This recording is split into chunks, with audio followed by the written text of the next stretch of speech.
আপনি কি কখনো নদীর ধারে চুপচাপ দাঁড়িয়ে তাকে অনুভব করেছেন? মনে হবে নদী শুধু যেন আপনার সাথেই কথা বলছে।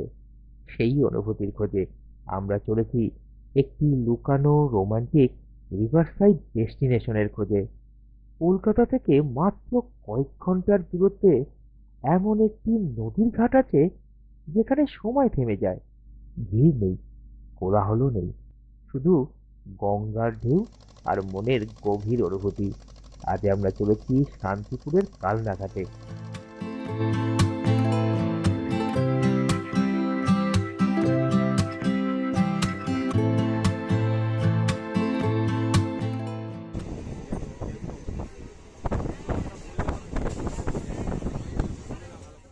যেহেতু বিকেলের পরিবেশ দেখবো সেটা ঠিক করেছিলাম, তাই দুপুরবেলা যাত্রা শুরু করলাম শিয়ালদাহ থেকে শান্তিপুরগামী ট্রেনে শান্তিপুরের উদ্দেশ্যে। সেই চলবার পথের অসাধারণ সুন্দর প্রকৃতি দেখতে দেখতে প্রায় 2 ঘন্টা পরে পৌঁছে গেলাম শান্তিপুর স্টেশন।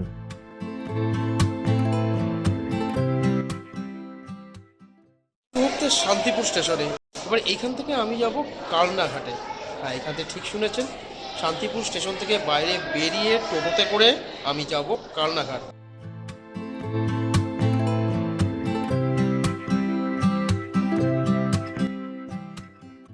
বন্ধুরা, স্টেশন থেকে বেরিয়ে আসবেন, সোজা বেরিয়ে এসে বাঁদিকে সোজা চলে যাবেন মোড়ের দিকে।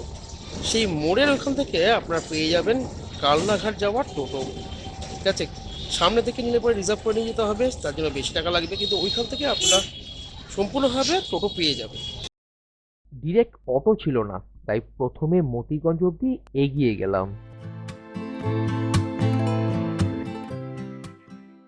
একটু ব্রেক জার্নি করে আসতে হলো। ওখান থেকে মতিগঞ্জ মোড়ে এলাম, এইখানটা অব্দি ভাড়া পড়লো 10 টাকা। এবার এইখান থেকে কালনাঘাটের বাস বা টোটো পেয়ে যাব, ভাড়া পড়বে মোটামুটি 15 টাকা মতো। তো অপেক্ষা করছি, আসুক, উঠে পড়বো। সুন্দর গ্রামীণ রাস্তা আর পথ দেখিয়ে গায়ে সোনালি আলোতে আলোকিত করে সাথে চলতে থাকা সূর্যদেব। মন প্রথমেই বলে উঠল, না, সঠিক জায়গা খুঁজেছি শান্ত বিকালে রোমান্টিক পরিবেশের মাঝে থাকবার জন্য। প্রায় সম্মোহিত করে রাখা এই পথ ধরে কিছুক্ষণ পরে অটো আমাকে পৌঁছে দিল কালনাঘাট বাস স্ট্যান্ড এবং ফেরিঘাট স্টপেজে।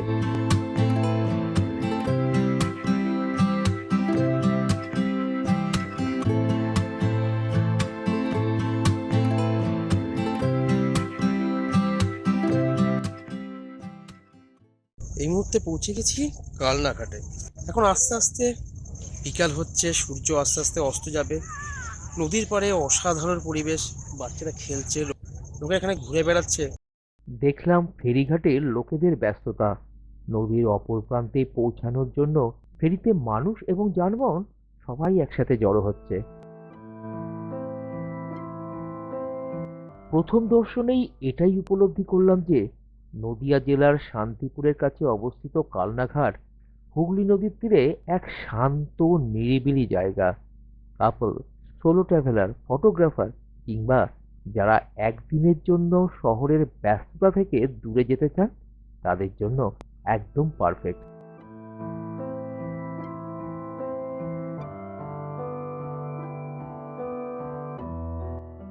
এগিয়ে গেলাম নদীর পাড় বরাবর বাম দিক ধরে।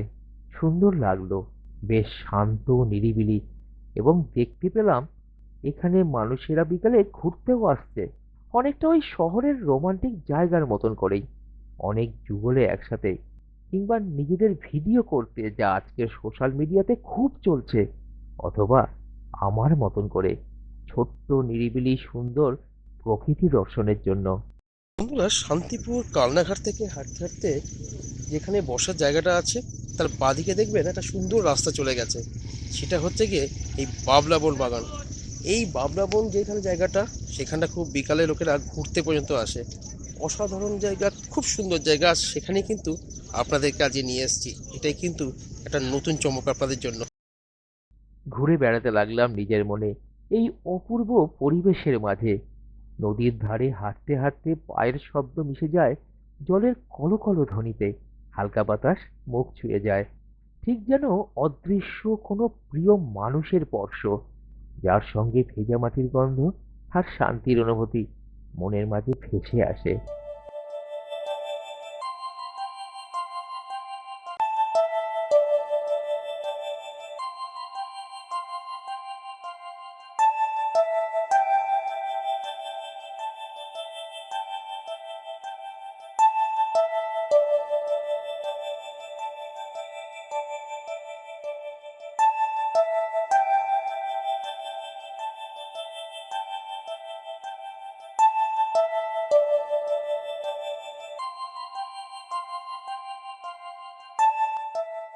বন্ধুরা, এই বাবলা বনের অঞ্চলে আমি ঘুরে বেড়াচ্ছি, অসাধারণ লাগছে, বেশ দুর্দান্ত। এই বিকালের সময় বেশ অসাধারণ লাগছে বলতে পারি। আপনারা একটু আসতে পারেন, তবে হ্যাঁ, একটু দেখে পথটা চলবেন, কেন এখানে একটু নোংরা টোঙা থাকতে পারে। তবে নদীর পাড়টা বেশ সুন্দর, ভালো লাগবে। যারা প্রকৃতি পছন্দ করেন তাদের জন্য কিন্তু অসাধারণ। আর হ্যাঁ, যারা ছবি তুলতে ভালোবাসেন তাদের কাছে তো এই বিকালবেলাটা বা ভোরবেলাটা একটা স্বর্গের মতো। চলে আসুন কালনা ঘাটে একদিন, যেরকমভাবে বললাম সেরকমভাবে চলে আসুন, অসুবিধা হবে না।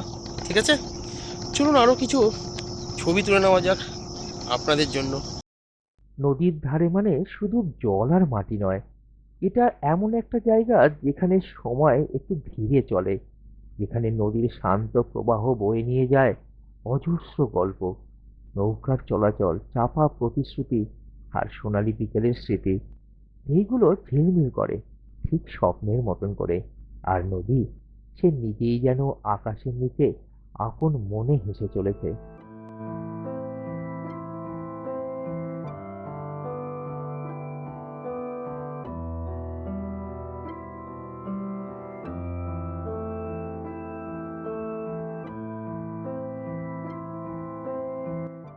নদীর বুকে সূর্য যখন অস্ত যেতে শুরু করে, নদী তখন আগুন আর সোনার আয়না হয়ে ওঠে।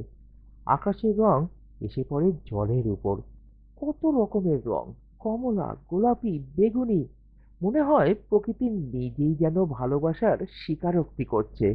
আর তখন এই চুপচাপ বসে থাকে নদীর ধারে, হাত কাছাকাছি, হৃদয় আরো কাছে।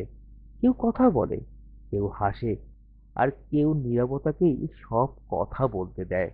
কারণ নদী যে নীরবতা বোঝে, সে শতাব্দীর পর শতাব্দী ধরে সেটাই যে শুধু অনুভব করে এসেছে।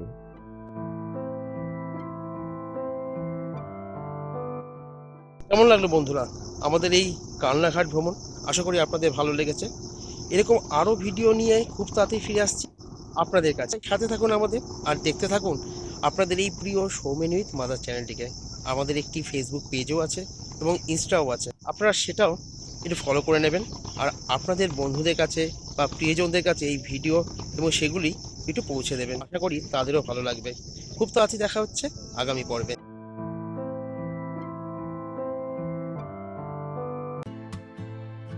দূরের পড়ন্ত আলো জলে কাঁপতে থাকে, তারারা ভেসে ওঠে ঢেউয়ের গায়ে। এবারে যে বাড়ি ফিরে যাওয়ার সময়, কলকাতা থেকে যদি একদিনের জন্য রোমান্টিক, শান্ত, বাজেট ফ্রেন্ডলি ভ্রমণ চান, তাহলে কালনাঘাট অবশ্যই আপনার লিস্টে রাখুন। আমরা আবার খুব তাড়াতাড়ি ফিরে আসছি আগামী পর্বে। সাথে থাকুন আমাদের, আর দেখতে থাকুন আপনাদেরই এই প্রিয় চ্যানেলটিকে। দিনের শেষে একটাই কথা বলার, ভালো থাকুন, সুস্থ থাকুন, সাথে আপনার পরিবেশকে পরিষ্কার রাখুন, সাথে নিজের মন যেটা বলছে সেটাই করুন, নিজের সাথে সবার মনে আনন্দ ছড়িয়ে দিন।